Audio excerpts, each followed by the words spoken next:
Hi, I'm Kenneth Wajda. I'm a professional photographer here in Colorado. Welcome to another one of my photography talks.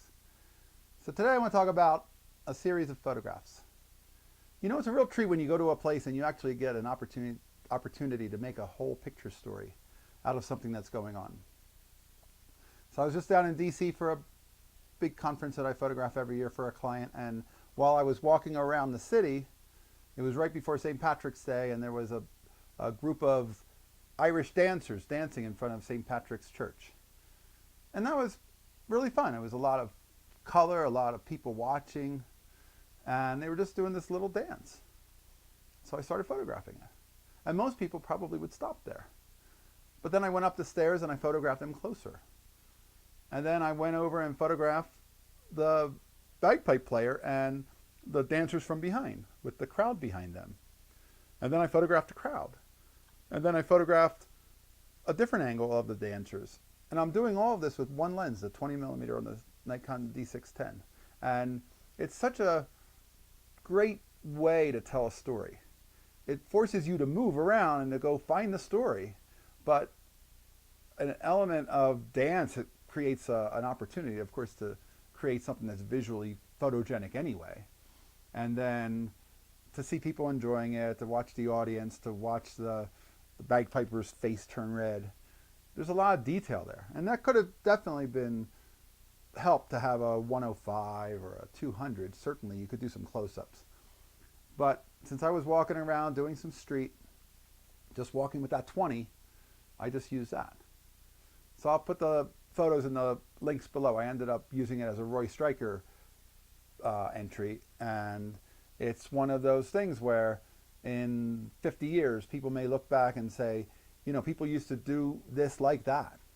And the most important, I think, reason that we shoot street isn't just to make cool pictures that have interesting shadows, but it's about capturing people as they're living today. If you could go back to 1970 and photograph cars going down the highway and people walking in their 70s clothes, people back there didn't think to photograph that stuff because that was just the clothing and the cars of the day. And when was the last time you just photographed the cars that are outside your window today? It seems like, why would you? But that's why.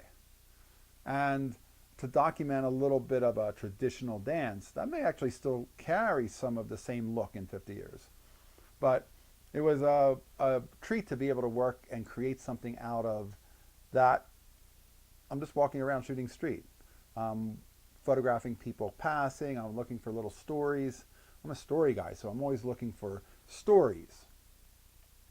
And then I see a photo story.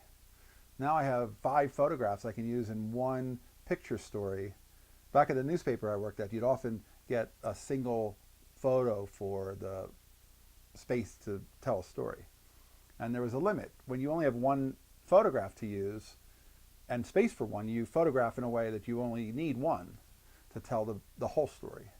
But when you have more than one photo, when you have 5 photos that you can use, then you use different space and you use different sizes of photographs. You use some close-ups, use some wides, and you get to tell the story in more different kinds of images. But that was a real treat. Have you stumbled upon something? I think a lot of times we'll see something that looks like it might be an opportunity for a photo, but we don't always stop to work it.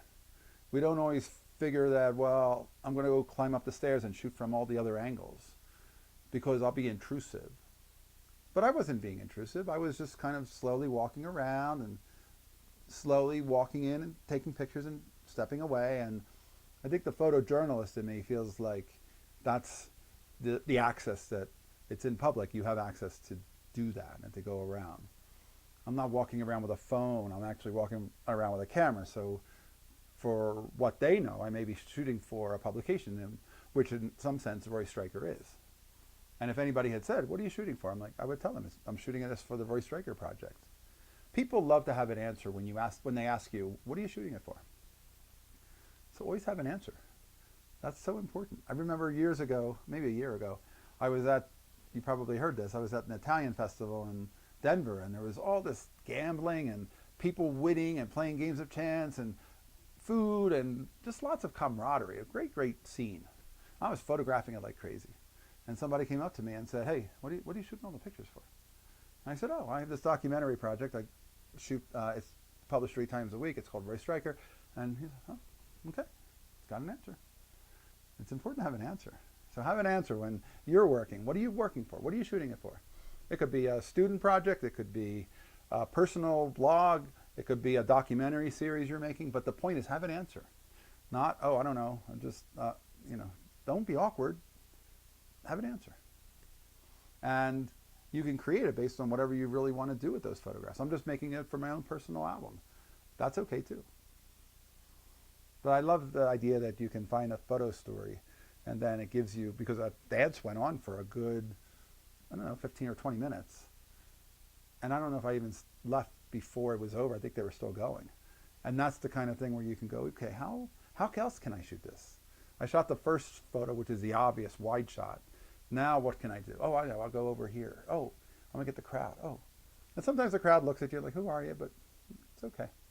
You're just documenting what's going on, and sometimes they're aware of you, especially with a 20. But I enjoyed making that story, and I enjoyed documenting something that, I typically don't get to see, a public dance exhibition of colorful people, and people having a lot of fun, a lot of people enjoying it. So I'll put the photos below so you can take a look. I'd like to see if you're working on, or if you see anything that would be a good photo story, put it together for a little blog post somewhere and send us a link. Let's see it. All right, that's today's photography talk. Finding the story wherever you go. If you're enjoying these, hit the subscribe button. If you can support, hit the Patreon. And thanks so much for watching. Here's to good light. We'll talk photography again soon.